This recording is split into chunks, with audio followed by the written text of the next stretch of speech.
Shalom Abraha, que Hachem vous protège et vous donne la santé, la joie, la prospérité. Aujourd'hui, nous sommes à quelques jours avant la fête de Shavuot. La fête de Shavuot, c'est la fête de Matan Torah. Quand Baruch Hu nous a donné la Torah. Maintenant, il faut savoir, il y a deux jugements dans l'année. Il y a le jugement qui s'appelle Rosh Hashanah.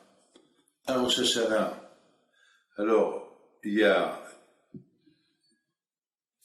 le jugement de la vie, qui va vivre, qui va mourir, qui va être en bonne santé, qui va être riche, qui va être pauvre. Ça, c'est Rosh Hashanah. Mais il y a ce qu'on appelle la vie de la Torah. La vie de la Torah, comment tu vas la vivre? C'est ce qu'on appelle les mitzvot.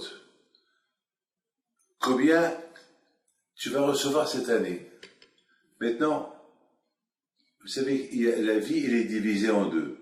Il y a la vie matérielle et il y a la vie spirituelle. Alors, quand il te donne la vie matérielle à Rosh Hashanah, et la vie spirituelle, il te la donne à Shavuot. Et oui, à Shavuot, quand il te donne la vie matérielle. Ah ben, tout dépend de la personne. Comment la personne se comporte. Si vraiment la personne, elle veut la Torah, elle reçoit la Torah. On dit Matan Torah, Kabbalat Torah. On dit le cadeau, quelqu'un il apporte à sa femme un cadeau. Si la femme, elle tend pas ses mains pour recevoir le cadeau, ben ça veut dire qu'elle veut pas le cadeau. Alors ça veut dire il y a le cadeau, il y a recevoir le cadeau.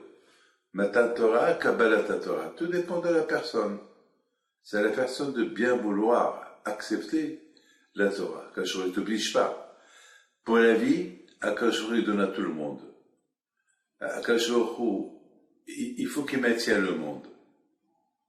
Mais maintenant, ce qui maintient le monde, c'est la Torah. Ça, c'est ton libre arbitre. Ça, c'est ton libre arbitre. Pour vivre, le Père Kavot dit, obligé que tu vis, obligé que tu nais, obligé que tu viens dans ce monde, obligé que tu vieillis, et obligé que tu meurs à la fin. C'est une obligation.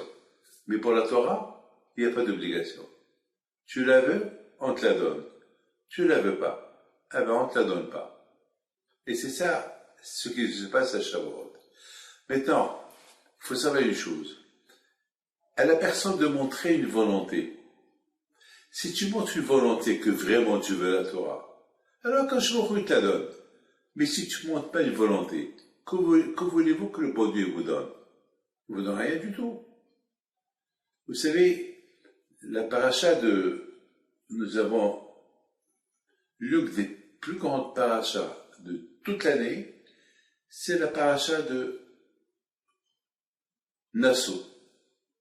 La paracha de Nassau, toujours, elle tombe à Shavuot. C'est la paracha la plus longue. D'ailleurs, il y a un de mes enfants qui a fait sa bar mitzvah dans cette paracha. Voilà, pauvre petit. C'est la paracha la plus longue. C'est vraiment, elle est très longue. Alors, et toujours cette paracha-là, elle vient dans le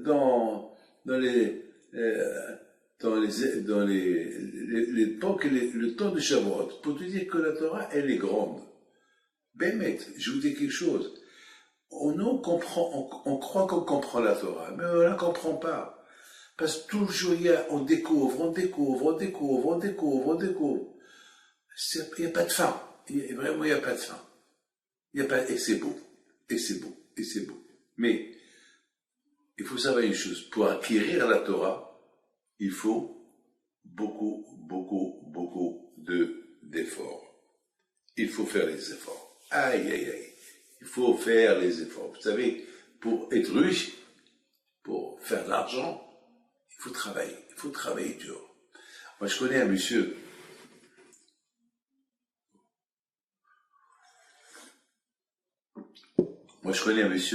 Au Venezuela,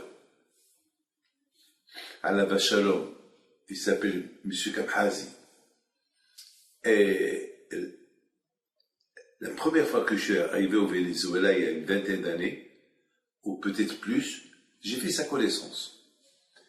Et il m'a dit, Rabbi David, vous savez que j'ai eu une jeunesse très dure. Ma mère, elle me réveillait à 3 heures du matin pour aller dans les usines, pour chercher les déchets des tissus.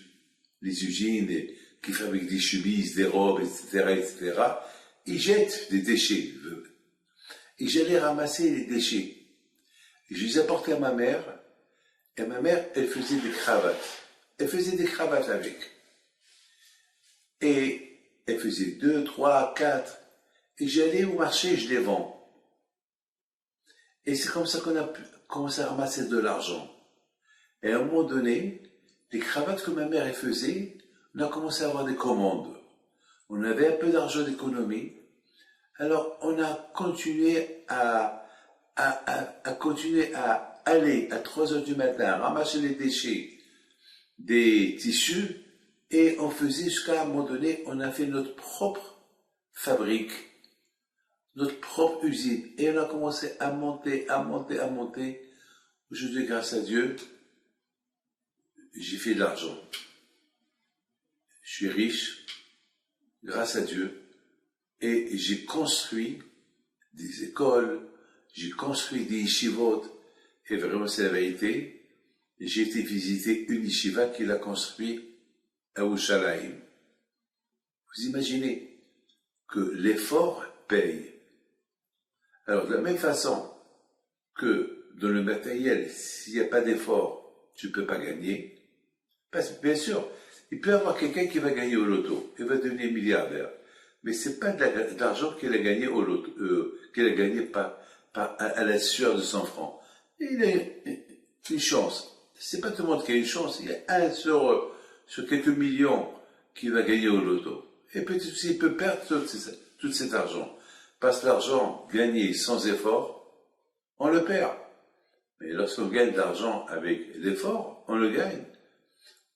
Donc, mes amis, de même façon que dans le matériel, s'il n'y a pas d'effort, tu resteras toujours le même pauvre moyen.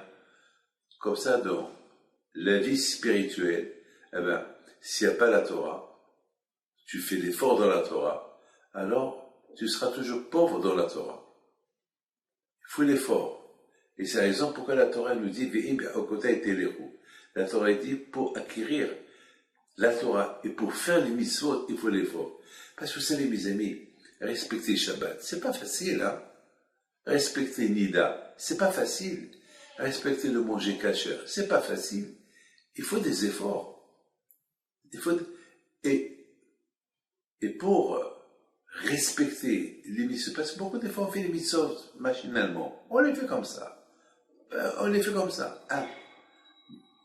Lorsqu'on les fait comme ci, comme ça, à la fin, on les fait pas bien. Mais lorsqu'on étudie la Torah, on comprend la loi, comment il faut faire. Vous savez, il y a quelqu'un qui vient chez moi.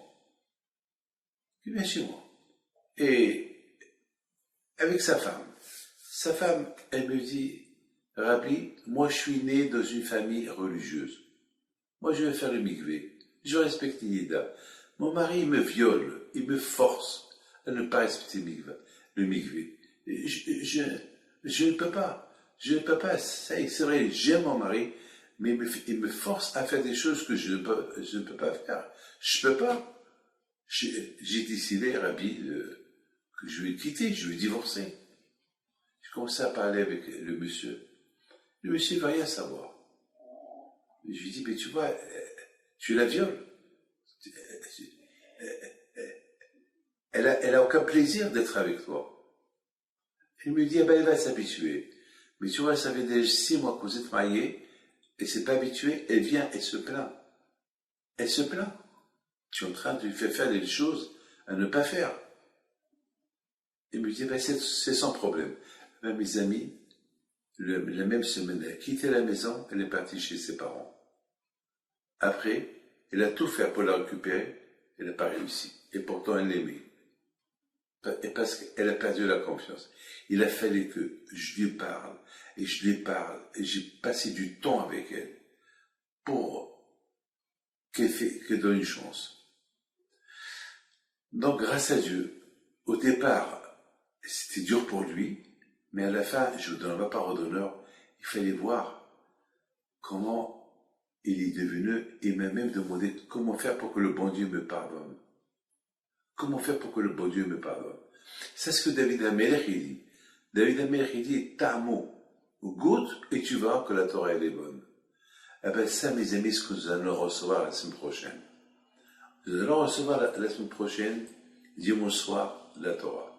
Alors il faut savoir une chose, que cette semaine c'était l'Aïloula du Ramhan, Rabbi Moshe Haim Lutzato Alav Shalom, un grand tzaddik. Il dit comme ça, il dit que chaque fête qu'on fait, il y a chaque année, on fait les mêmes fêtes. Chaque année on fait Pessah, chaque année on fait Shavuot, chaque année on fait Rosh Hashanah, Kippour, Sukkot, Hanouka, Purim, chaque année.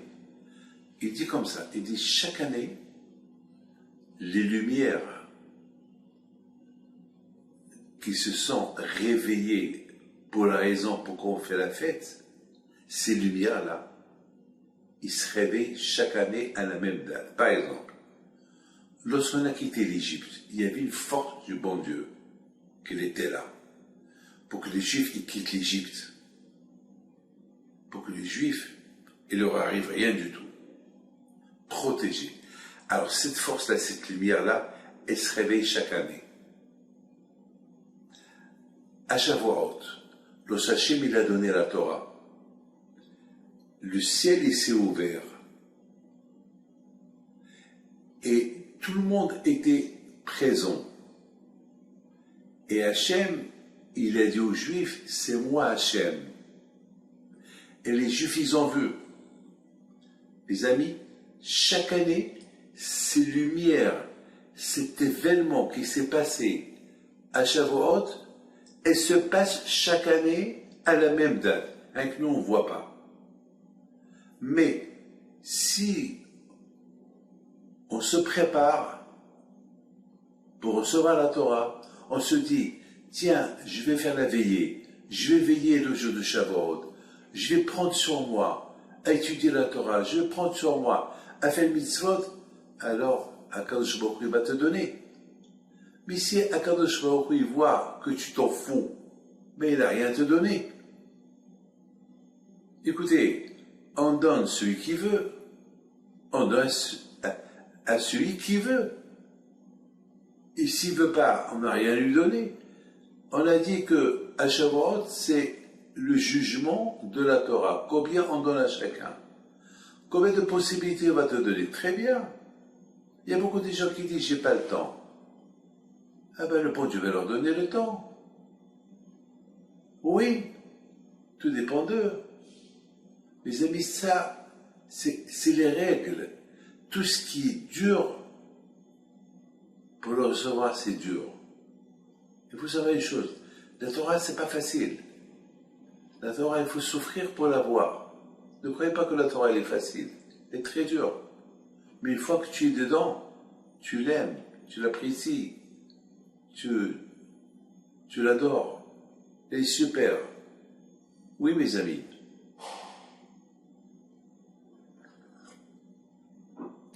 J'ai vu quelqu'un, je vous donne la parole d'honneur, je l'ai vu il y a quelques années, le jour de l'an. Et le jour de l'an était bien habillé pour aller en boîte de nuit, sortir avec des copains. Et il me dit comme ça, il me dit, Rabbi, je vous ai attendu chez mes parents pour que vous me faites une bracha. Je dis, alors la bracha que je te fais, que tu ne vas pas ce soir à la boîte de nuit. Que reste avec tes parents. Tu manges avec tes parents un repas. Et prends un livre de Torah, tu l'étudies. Il a 18 ans, il me regarde, il me dit, je ne peux pas. Les copains m'attendent. Ils sont dehors. Et vraiment, et on entendait les klaxons. Et ça criait, George, George! Il me regarde, me dit, je suis désolé, je dois partir. Mes amis, quelques années plus tard, ce monsieur-là, il avait tous ses copains, la plupart de ses copains, et ils se sont mariés très mal, très très mal. Une vie catastrophique. Il vient chez moi. Il me dit, David, comment je peux faire pour que le bon Dieu me pardonne? Qu'est-ce que j'ai perdu? J'ai perdu presque 4-5 ans depuis ce jour du Nouvel An que vous m'avez proposé de rester et je vous ai dit non, je regrette. J'ai dit, c'est rien, mon fils. Le bon Dieu, il est prêt à te recevoir maintenant. C'est tout. Mais j'ai fait du mal. Je dis, c'est rien. Le plus important, c'est maintenant. Et si maintenant tu t'engages à être bien, eh ben, tu seras le meilleur. Mais là, je m'engage. Et je vous donne la parole d'honneur. Ça m'a rappelé l'histoire d'un rabbin. Qu'il était sur la route, et il voit un homme qu'il court vers lui. Il s'appelle Rish Lakish. C'était un gangster. Il arrive vers le rabbin qui s'appelait Rabbi Yohanan. Il était beau, il n'avait pas la barbe. Il le regarde et lui dit, oh là là, tu as un visage d'une femme, mais tu es un homme. Moi je croyais que tu étais une femme, et moi j'aime les femmes. Oh, allez, salut.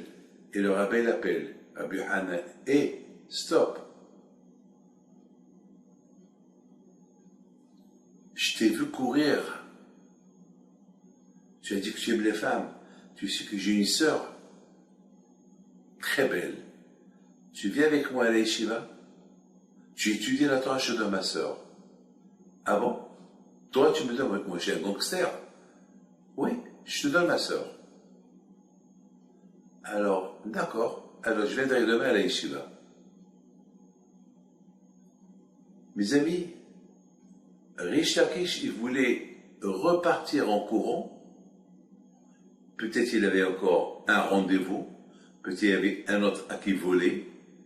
Et il a perdu ses forces. Il ne pouvait plus courir.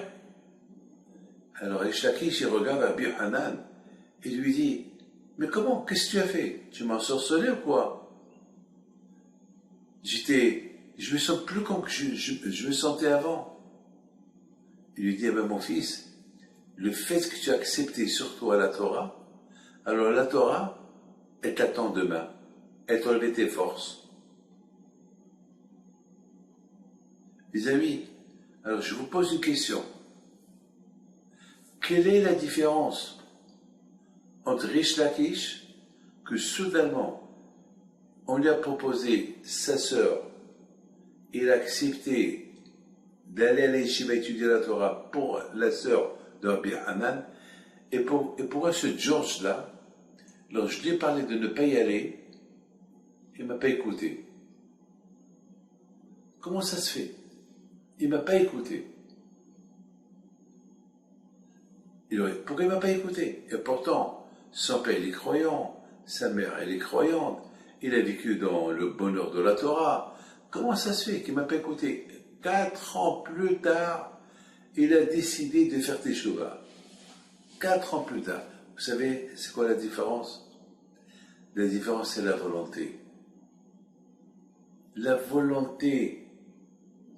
Rish Lakish, à un moment donné, il voit un rabbin qui lui propose sa sœur. Et Rish Lakish, il s'est dit, ce rabbin, il donne sa sœur à un gangster comme moi, un assassin comme moi. C'est que, il sait très bien que je ne peux pas aller étudier la Torah dans l'état où je suis.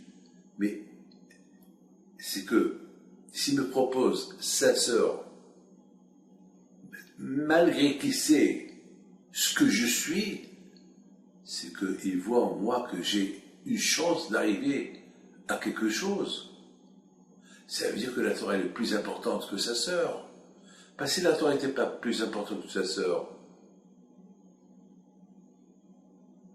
Si sa sœur était plus importante que la Torah, elle ne va pas me donner sa sœur. Donc, mes amis, Rish Lakish, il était intelligent, il a vite eu le réflexe que la Torah elle est plus importante. Pour Rabbi Yochanan, la Torah est plus importante que sa sœur. Donc, il me propose sa sœur si je vais étudier la Torah. Alors que celui-là, George, je lui ai rien présenté. J'avais rien à lui donner. C'est pas ma fille que je vais lui donner. C'est pas ma soeur que je vais lui donner. Dans l'état où il était, moi je suis pas Rabbi Yochanan. Moi je suis pas Rabbi Yochanan. Rabbi Yochanan, il voit. Lui, il est un grand tzaddik, il voit. Moi je suis pas arrivé à être comme Rabbi Yochanan. Alors, mais les paroles que je lui ai données, les paroles que je lui ai dit, ben, j'ai oublié de vous dire, ce soir-là, je lui ai dit, un jour tu vas regretter, et un jour tu vas retourner à la source. Ça, j'ai oublié de vous le dire. Eh bien, cette phrase-là, elle l'a aidé 4 ans plus tard. Vous voyez, mes amis, pour la Torah, il faut l'effort. Il faut l'effort. Mes amis, cette année, si Dieu veut, c'est l'année de Matan Torah. Chaque année, on reçoit. Chaque année, il y a cet événement qui s'est passé il y a 3000 ans. Lorsque les Juifs ils étaient autour de Mont Sinaï. Chaque année, il y a cet événement. Chaque année, il y a cet événement qui se passe. Il se passe en grandiose. Nous, on ne le voit pas. Il y avait un grand tzaddik qui dit que les vrais tzaddikim, ils sentent Matan Torah à Shavuot. Écoutez-moi, à Pessah, qu'est-ce qu'on dit à Pessah? À Pessah, on dit chacun, il doit avoir la sensation qu'il a quitté l'Égypte. Est-ce qu'on le sent? Ben oui. A priori, oui. Si on se prépare bien pour la fête, on va sentir qu'on est des gens libres, comme si on a été libérés. Tout dépend de la personne, comment il se prépare. Les amis, cette semaine, la paracha s'appelle Bamidbar. La paracha s'appelle Bamidbar. Pourquoi il s'appelle Bamidbar? Alors, vous savez, il y a 3 parachiotes. Il y a Behar, la paracha de Behar, qu'on a lu Shabbat dernier. On a lu 2 parachiotes, Behar et Bechokotai. Et cette semaine, c'est Bamidbar. Alors, vous savez, il y a 3 ou 4 parachiotes de l'année. On lit 2 parachiotes à la fois. 1, 2. 4 parachiotes dans l'année. Il y a, et parce que n'oubliez pas en général, chaque semaine, on lit une paracha. Mais il y a 4 fois dans l'année, on lit 2 parachiotes. Alors, la semaine dernière, on a lu 2. Une s'appelle Behar, la montagne du Sinaï. La deuxième s'appelle Bechokotai. L'effort de l'étude de la Torah, c'est extraordinaire. C'est extraordinaire. Et la paracha de cette semaine, elle s'appelle Bamidbar, le désert. Nous sagidis, pourquoi cette paracha de cette semaine, elle s'appelle le désert?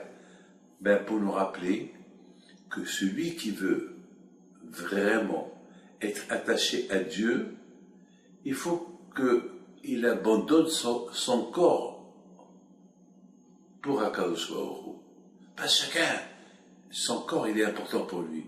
Chacun, son corps, il le fait tenter. Allez, parle de la shonara, énerve-toi, allez, vole, allez, regarde les femmes, allez, fais ceci. Le corps, il est entre les mains de la personne. T'es un bon juif, t'es croyant, abandonne ton corps, mets-le au service du bon Dieu. Il faut qu'on travaille à mettre le corps au service du bon Dieu. C'est quoi le désert? Le désert, il appartient à personne. Le désert, il est abandonné. Là, abandonne ton corps pour Hachem. Ne sois pas propriétaire de ton corps, ne sois pas esclave de ton corps, de faire ce que ton corps il veut que tu fais. Ton corps, il veut que tu fais du mal, tu fais du mal. Le corps, ton corps, il veut que tu voles, tu voles. Non. Quand ton corps, abandonne-le au service d'Hachem. Il faut que c'est la Torah qui te contrôle. C'est la Torah qui va te dire, David, ouvre tes yeux, David fait ceci, fais cela. Donc mes amis, cette belle paracha de Bamidbar, elle tombe bien avant Matan Torah, avant Shavuot. Pour recevoir la Torah de HaKadosh Baruch Hu, il faut être au service d'Hachem. Il faut être au service d'Hachem. Et pour être au service d'Hachem, c'est à toi. C'est un travail qu'on fait sur soi. Vous savez, lorsqu'on va à un mariage, on se prépare à s'habiller bien, la cravate, la veste, les chaussures, les soquettes. C'est un tout, on travaille, c'est une préparation. Pour recevoir la Torah, c'est le mariage avec le bon Dieu, le mariage avec la Torah, il faut se préparer. Alors nous avons 3 parachutes qui sont spectaculaires. La paracha de Behar. Behar, c'est la Emouna. HaKadosh Baruch Hu, c'est extraordinaire. HaKadosh Baruch Hu, il nous entraîne à avoir la Emouna en lui. HaKadosh Baruch Hu nous entraîne à avoir la Emouna en lui. Il y a une mitzvah qu'elle est spectaculaire. La mitzvah qui s'appelle la mitzvah de Shemitah. Shemitah, ça veut dire que je te donne la terre d'Israël, tu respectes 6 ans, 6 ans, tu travailles ta terre, et la 7e année, la Torah te dit Shabbat. Il faut que ta terre, elle ne travaille pas. Il y a un grand rabbin qui s'appelle Moshe Feinstein, il dit, je ne comprends pas cette mitzvah-là. Cette mitzvah, elle est très dure, parce qu'elle n'a pas de raison. Elle n'est pas logique. C'est-à-dire, ma terre, je l'entraîne à devenir une bonne terre, qu'elle devienne très bonne terre, qu'elle donne des fruits, et qu'elle fait du beau travail, elle me donne toute la nourriture que je veux, et la 7e année, je la détruis. Mais c'est pas logique. La 7e année, elle fait Shabbat. On ne travaille pas. On ne fait rien du tout. Mais tout le travail que j'ai fait en 6 ans, il tombe. Elle va devenir dure. La terre, elle va devenir, en plus de la perte d'argent que je vais perdre. Elle n'est pas logique. Elle veut dire à Moshe Feinstein, il y a beaucoup de mitzvot qui sont logiques. Il y a des mitzvot qui ne sont pas logiques. Par exemple, une femme qui est nida, on lui dit il faut qu'elle se trompe que dans un mikvé. Pourquoi dans un mikvé? Pourquoi pas une douche? On ne comprend pas. Et le mikvé, pourquoi le mikvé? Pourquoi il faut aller au mikvé, prendre la queue, il y a 4-5 femmes, et chaque femme elle attend son tour. Pourquoi? C'est une humiliation. Pourquoi? Mes amis, grâce à Dieu aujourd'hui, les mikvés d'aujourd'hui sont très très très privés. Mais pour vous dire que même le fait d'aller au mikvé, quelle est la raison? Il n'y a pas de raison, c'est Hachem qui veut. Hachem il veut que pour que la femme elle soit propre pour elle et pour son mari, il faut qu'elle se trempe dans le mikvé. Même si elle reste dans la douche, sous la douche, 1 milliard d'années, elle restera toujours impure. Mais pourquoi? On ne sait pas. Pourquoi ne pas manger le lait et la viande? Et même si tu connais les raisons, il ne faut pas faire les mitzvot parce qu'il y a une raison. Tu fais les mitzvot parce qu'Hachem t'a dit de les faire, c'est tout. On est là pour exécuter. On est là pour écouter et exécuter. Vous avez compris? Maintenant, vous comprenez très bien quelle est la raison pourquoi HaKadosh Baruch Hu, il nous a donné cette mitzvah qui est incompréhensible. Une mitzvah qui s'appelle Shemitah. C'est-à-dire qu'il faut que je retire mes mains de faire travailler ma terre. Il faut que ma terre, elle fait Shabbat. Rien du tout. tu fais rien du tout. C'est de la folie. On ne comprend pas. Mes amis, c'est Hachem qui a voulu. Hachem, il veut que ce soit comme ça. Basta. Final. C'est de la folie. Hachem, il faut avoir les mouna. Mais comment je ne vais pas... Pendant un an, ou un an passe beaucoup de fois, ça peut durer 2 ans. Parce que chaque terre est la période de la terre quand est-ce qu'il faut faire travailler la terre. Il y a l'hiver, il y a l'été. Alors ça veut dire que parfois ça peut aller jusqu'à 2 ans, ne pas travailler la terre. Et elle va devenir dure. Je vais perdre un argent fou. Et Hachem te dit, messieurs, c'est moi le patron. C'est moi qui vous ai donné cette terre-là. Elle est à moi. Pendant 6 ans, elle est à toi, je te la donne. Mais la 7e année est à moi. Elle s'appelle Shabbat Hachem. C'est comme Shabbat. Comme Shabbat, on ne fait rien du tout. Comme ça, la terre, la 7e année, elle ne fait rien du tout. C'est une mitzvah qu'on ne fait rien qu'en Israël, pas dans le reste du monde. C'est de la folie. Et grâce à Dieu, on a beaucoup des histoires que tous ceux qui ont respecté cette mitzvah de la Shemitah, ben ils sont riches. Il y a bien la bracha. Il faut, d'ailleurs, c'est l'expérience. Hein? C'est l'expérience. Vous savez, les Juifs, ils ne sont pas bêtes. Les Juifs, au fur des temps qu'ils ont vu la bracha qu'ils avaient lorsqu'ils respectaient la 7e année, eh ben, ils attendaient 6 ans pour que la 7e année vienne, pour qu'ils la respectent, parce qu'ils voyaient qu'il y avait une grande bracha. Mais au départ, c'est dur. Toutes les mitzvot, ils sont dures au départ. Une fois qu'on les fait, on s'éclate. Mes amis, beaucoup de fois ça arrive, que le matin, on se réveille pour aller à la synagogue. Et pourtant, on est crevé, on est fait un mariage, on n'a pas dormi toute la nuit, et on va malgré tout à la synagogue. Une fois qu'on a prié, on est bien, on se sent bien. Est-ce qu'on va regretter pourquoi on n'a pas été au lit? Non, le contraire, c'est super. Heureusement que j'ai prié. Jamais quelqu'un regrette pour une mitzvah qu'il a fait. Mais par contre, celui qui fait quelque chose de pas bien, au départ, il est emballé pour le faire, il l'a fait, et à la fin, il regrette. Quand quelqu'un qui me dit, Rabbi David, je vois trop de choses, je vois des choses en moi. Moi, il font des choses à ne pas voir et je ne sais pas quoi faire. Je dis, mon fils, je ne sais pas quoi te dire. Casse-le. Fais un filtre. Qu'est-ce que je te dise? J'habite pas avec toi. Je raconte une histoire personnelle. Il y a 25 ans peut-être, j'étais en Guadeloupe. Et j'avais mon balabait. Il y avait personne chez qui j'étais tout le temps hébergé. Et voilà,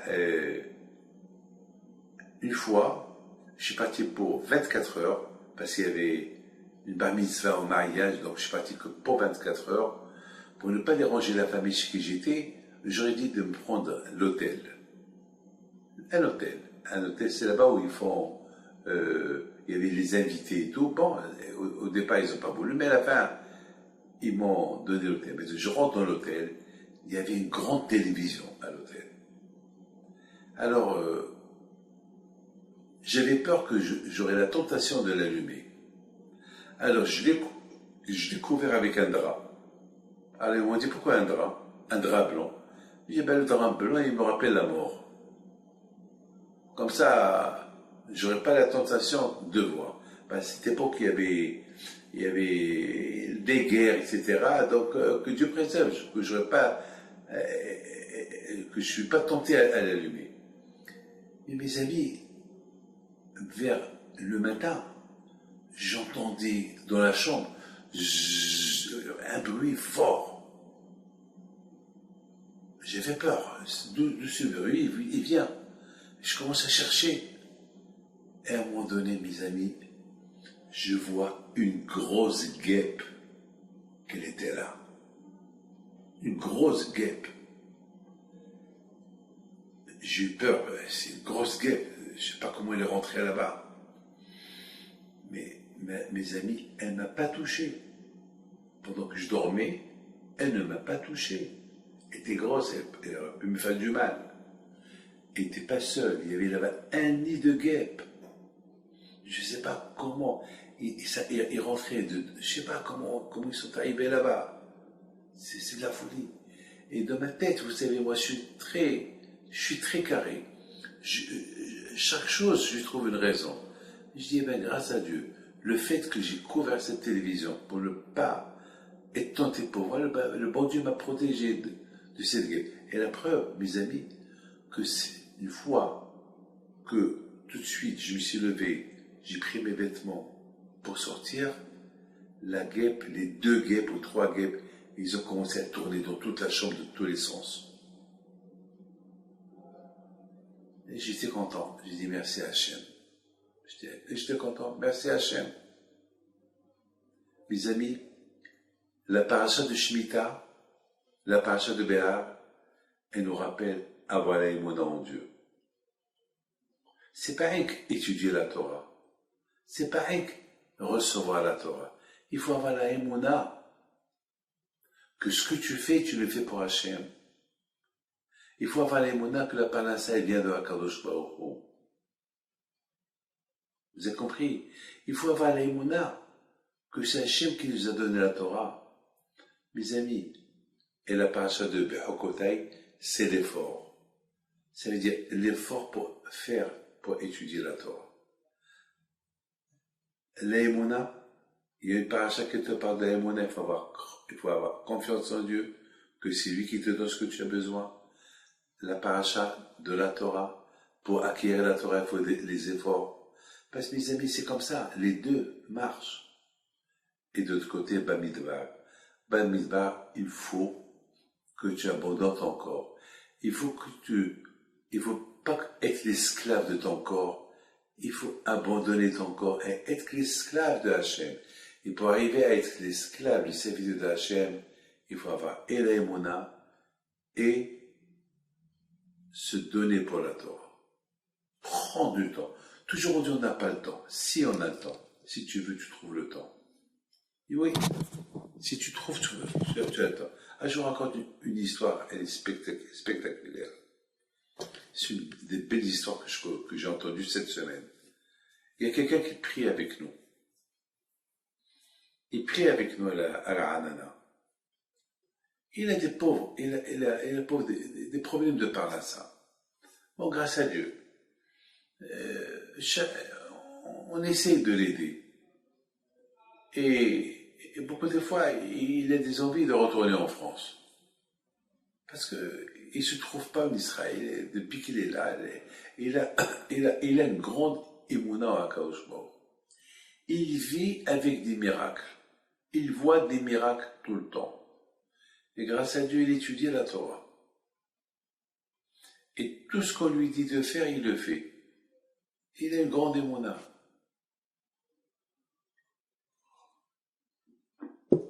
Et beaucoup de fois, il vient chez moi, il me donne des informations de ce qui se passe dans le monde.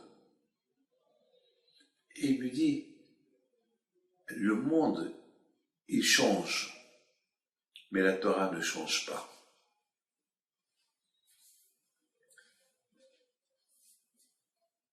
Cette semaine, il envoie à mon secrétaire Lior Marciano, il lui envoie un message. Il lui dit que la veille, il avait des problèmes de parnassa.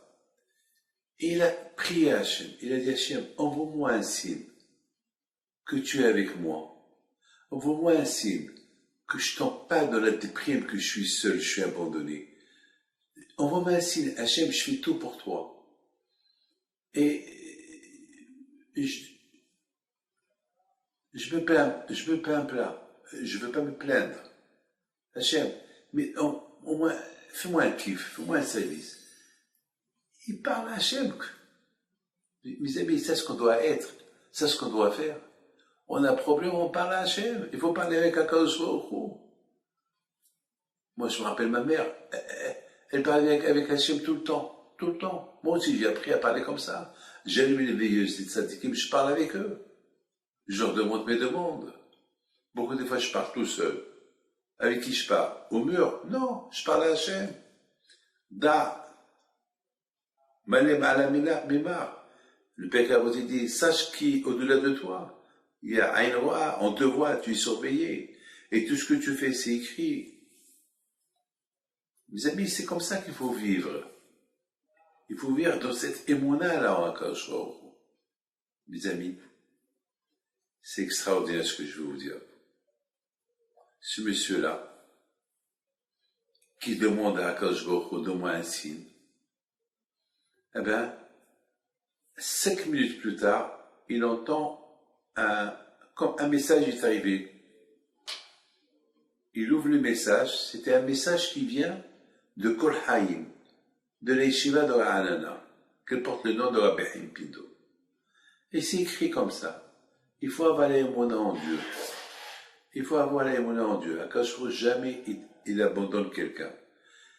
Une réponse à ce qu'il a demandé à Akadosh Baruch Hu. Il veut un signe. Akadosh Baruch Hu lui a envoyé un signe. Vous savez, quand que nous on envoie des messages dans le téléphone, Hachem aussi peut envoyer un message par téléphone. Alors lui, il était un peu surpris qu'il reçoit ce message après qu'il a demandé à Dieu ça. Pour lui, c'était un message. Alors qu'est-ce qu'il fait? Il appelle un de mes enfants, si je ne me trompe pas, pour demander, pourquoi tu m'as envoyé ce message maintenant? Tu sais que maintenant c'était le moment que j'étais en train de prier au bon Dieu, qui m'envoie un message, qui est avec moi, qui ne m'a pas abandonné, et on m'a envoyé un message que tu n'es pas seul, tu n'es pas abandonné, il y a Hachem avec toi. Et qu'est-ce qu'ils leur ont répondu? Pouvait se renseigner, on n'a envoyé à aucun ce message-là. Alors, d'où il vient ce message? Il n'y a pas de réponse. Alors, maintenant, posez-moi la question. D'où vient ce message? Ben, c'est un message qui vient du bon Dieu. Ne cherchez pas trop à savoir. Ne cherchez pas trop à savoir. Ce message, il vient du bon Dieu. Beaucoup de fois, mes amis, lorsque j'ai besoin de quelque chose, je prends le livre de Tehillim et je prie à Hachem, j'ouvre le livre et j'ai la réponse. Lorsque j'ai des décisions à prendre, je demande à Akadosh Baruch Hu, je lis, je prie, je lis quelque chose, je ne peux pas vous dire, je prie et j'ouvre le livre et je compte les lignes, j'ai quelque chose que je fais, que j'ai appris de mon père, et j'ai la réponse. Voilà. Akadosh Baruch Hu, il donne des réponses par des messages. Mais attends, mais un message téléphonique, un texto, ouais. Si toi tu peux le faire, Hachem aussi peut le faire. Mais qui a inventé ton téléphone? C'est Hachem. C'est Hachem qui a donné le horma à ceux qui ont inventé le téléphone. Donc c'est Hachem. Vous voyez pas que quelqu'un reçoit un téléphone, c'est de la folie. Quelqu'un qui lui a parlé carrément, on ne sait pas qui. Quelqu'un qui a voulu se suicider. Il a eu. Et qu'est-ce qu'il a dit? Si j'ai un signe, eh ben, je le fais pas. Parce qu'il avait des problèmes avec sa femme, problème de Parnassa, et ses enfants l'ont abandonné. Le pauvre, il a perdu la tête, il a voulu se jeter par la fenêtre, et il a perdu la tête. Mais il a eu, pendant quelques instants, il s'est dit, Hachem, je sais ce que je veux faire, c'est pas bien. Donne-moi un signe que je fais pas bien. Le téléphone, il sonne. Le téléphone, il sonne. C'était quelqu'un qui s'est énervé sur lui, il dit au téléphone, mais pourquoi tu veux faire ça? Et pourquoi tu m'as fait ça?